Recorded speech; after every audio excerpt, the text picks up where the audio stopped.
It does remain constant as far as my workouts are concerned is the intensity.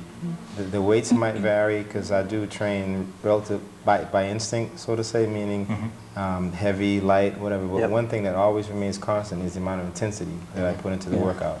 And I usually mix up my my repetitions in a workout. I train heavy low reps, medium, and very high reps with light weights still in the same workout. It's very important. A lot of people get in a rut of always doing sets of 10 or whatever. And it just doesn't work, and you got to shock your body, go back and forth from fast and slow twitch fiber. Your body produces different energies, so you really can't do the same theory week after week. And when you compete, I mean, I know it is the most demanding sport in the world to do it naturally. You train for months, years, as hard as you can train. You diet for, again, you either diet for several months or you diet year-round, and you push yourself with cardio. But genetics does play a major role. I mean, some people are genetic freaks. They don't have to work very hard. They can go out on stage and blow away a show. Other people will train 10 times harder and just will never see the results. But if you compete against yourself and you improve your own physique each contest, that's really the most important thing. But yeah, we've had a lot of, we have Paul Thompson. He's not here today. He's one of our best friends. He was our national champion last year. He came in second this year. Joe won first place in the pro division. Paul came in second. He didn't take it serious this year. He knew it. He's got great genetics. He doesn't have to try half as hard as other bodybuilders. But if you're off a little bit, no matter how good your genetics are, and you don't take it serious, and you're not hungry for it, once you've got a title, you've got to continue to be hungry and train hard, then even with great genetics, you'll get beat. Not to say Paul will come back at another time, and I'm sure he'll win his share of pro shows, along with everybody on this panel.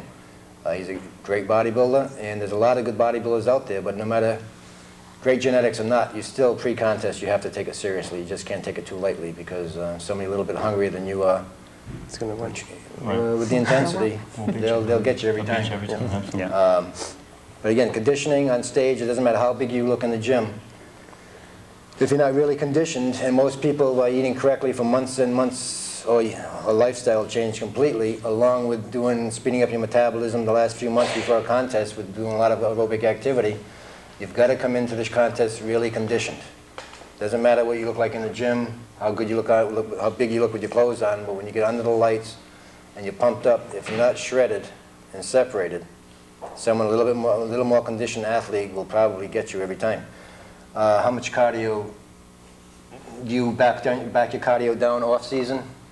Somewhat? No, I keep it about the same, about 4 or 5 days a week. Right up to running, year round? Yeah, as I get close to the show, I slow it down a little because I'm trying to carb up the last few days. But So I don't want to use the carbs up, so I cut out my running. Do you keep it as a constant year-round? Yeah, I run year-round. Yeah. And before you got into bodybuilding, you used to be a runner? Yeah, right. I did a couple of marathons. Wow. And, yeah. Off season, I do like maybe 20 minutes aerobics, maybe 3 or 4 times a week. And then getting ready for a show, probably about 8 weeks out, I'll start coming up to maybe 45 minutes, 5 days a week. 5 days a week. Yeah. As far as off-season cardio, I used to not do any cardio in the off-season, and I felt as a bodybuilder I was lacking discipline. I thought that I should have been doing cardio in the off-season, and I felt that my weight got a little too out of hand in the off-season. So I made a recommitment to it and went a few off-seasons with doing some cardio, made great gains. Just because it took me less time to get ready for a contest, and when I did get ready for a contest, I was in better shape at the end. That's pretty much it for me. I'd say for the first year that I didn't do enough cardio. I thought that once a day was good enough for me, but for myself personally, I needed to do it twice a day. So about, I'd say 4 weeks out, actually about 2 months out, I'll start doing cardio every day, and then that 1 month before the show, I'll do cardio twice a day and keep going, and that seems to be doing it for me at least. Again, I like to say that I think that everybody needs to do whatever it takes for them. Yep. Really, that's kind of a mentality I like to, any person that I diet and put into a contest, I like to tell them, you need to have a, which I'll call it a bodybuilder mentality. Whatever it takes, you need to do whatever it takes to be the best you can be. And Al pointed out that you're in a contest against yourself. Obviously, you're against other competitors, but it's really a contest against yourself. When I did the Nationals this year, the only goal that I had was beating the Dave Finelli that stepped on stage last year at the Nationals. If I beat him, then wherever I placed, that's up to the judges. And those are my peers, and I'll trust that whatever their decision is the right one. You need to do whatever it takes. If it meant that I had to do 3 hours of cardio a day to get ready for a show, my commitment is, okay, well, then that's what I need to do to get ready for the show. If it meant I need to do 0 cardio, well, then that's the rule book I live by, whatever it takes. Yeah, there's not one set format that's going to work for everyone. You've got to find the right answer for you. Right. And off season, the most important thing is that's when you should try to reshape your body. Yep. It takes a long period of time, but you can change the symmetry. There's certain areas off season you have to bring up, other areas you might want to tone down so they'll match your weaker points. That's right. So off season is very important to really try to reshape your physique. And again, don't listen to, I mean, if you respect someone, then you should follow what they say, but there's not one set format as far as weight training, nutrition, or aerobics that's going to work the same for every individual. It's just not going to happen. Everyone is an individual, and you've got to find the right answer. That's the main purpose of this tape. We travel around the country, and it seems like the Northeast natural bodybuilding is very strong, and there's a lot of trainers who are familiar with natural bodybuilding. Right here, almost this whole panel probably helps several individuals. But when I go to the Mid-Atlantic states, to different parts of the country, from what I gather, there's not a lot of people out there helping natural bodybuilders. There's not a lot of people out there knows a lot about how to get ready for a contest naturally. So that's the main purpose of this video. We feel that there's a lot of people out there that they do need help, and hopefully this is going to help a lot of different I just want to add that I think no matter how many times it takes you, if you really love the sport of bodybuilding, if it takes you 10 shows to get a trophy, if it takes you 10 shows to get a trophy, the trophy is not what matters. What matters if you learn something. It took me, I think, 8 shows to finally get a second place trophy, but it didn't matter. It was the fact that every show I had learned something from somebody else, or I had enjoyed the show just competing in it, or I realized, okay, I need to come in a little harder this way, but it's just, you have to enjoy it yourself, and you just have to, you know. In the last couple of years, I mean, we've seen Zeth start from the very first contest, not having much of an idea how to pose. Great physique, great potential. I looked at him, I couldn't believe how young he was and how much muscle density he had.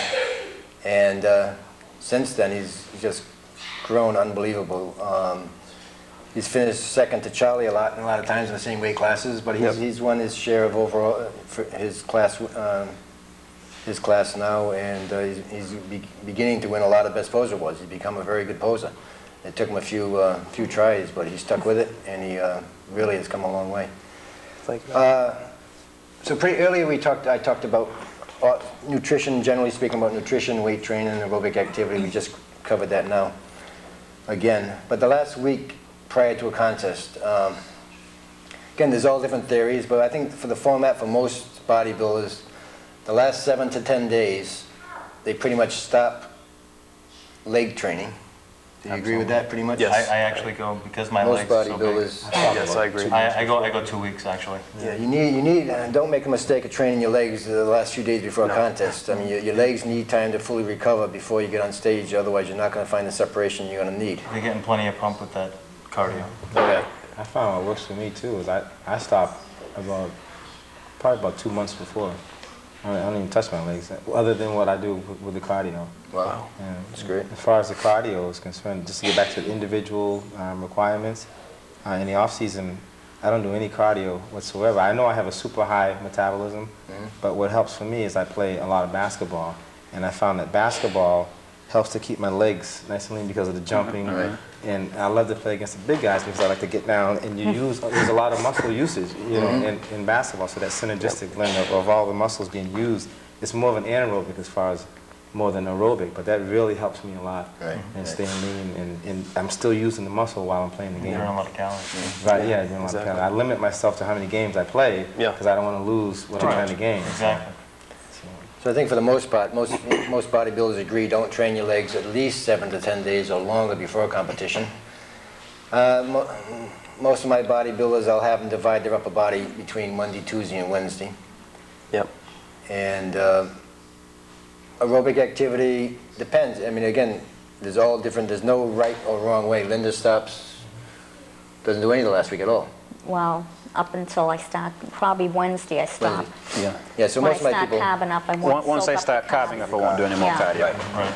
So Or if you're any gonna training. again, there's all different, I'm sorry. you gotta experiment before. Don't wait until the week of the contest That's to right. experiment. You can, there's a lot of people who still carb deplete, carb load. If it works for them, that's great. There's other people who don't, if they look great coming into a contest, and sometimes they don't want to take a chance of coming in too flat or spilling over too much carbs. Experiment a few weeks before the contest. Let your body get used to carb depleting, carb loading, fat loading. What I do with a lot of my bodybuilders the last couple of nights is I do have them fat load. Eat a lot of red meat the last couple of days and try to come a little bit fuller and hotter so they don't over diet. You find a lot of people are very scared the last few days and they just bring their sodium so low, bring their water so low, bring their... Flat. Yeah, and they just come in real flat, and then they'll go out and pig out after a show, and the next day they look like a totally different person.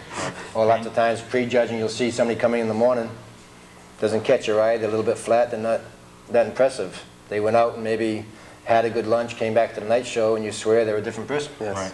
Right. So you should really experiment the last few weeks before a contest on what you're going to do. Right. Just because even though your body fat being very low, we're talking about cell volume in the muscle, and water volume in the muscle. 70% of the muscle is water, and if you are taking that water out of the muscle, and you're trying to have flexion in the muscle, well, there's not going to be there, and you're going to have no fullness, no roundness, no vascularity, and you're going to look as flat as the floor when you're under the lights again with the oil on.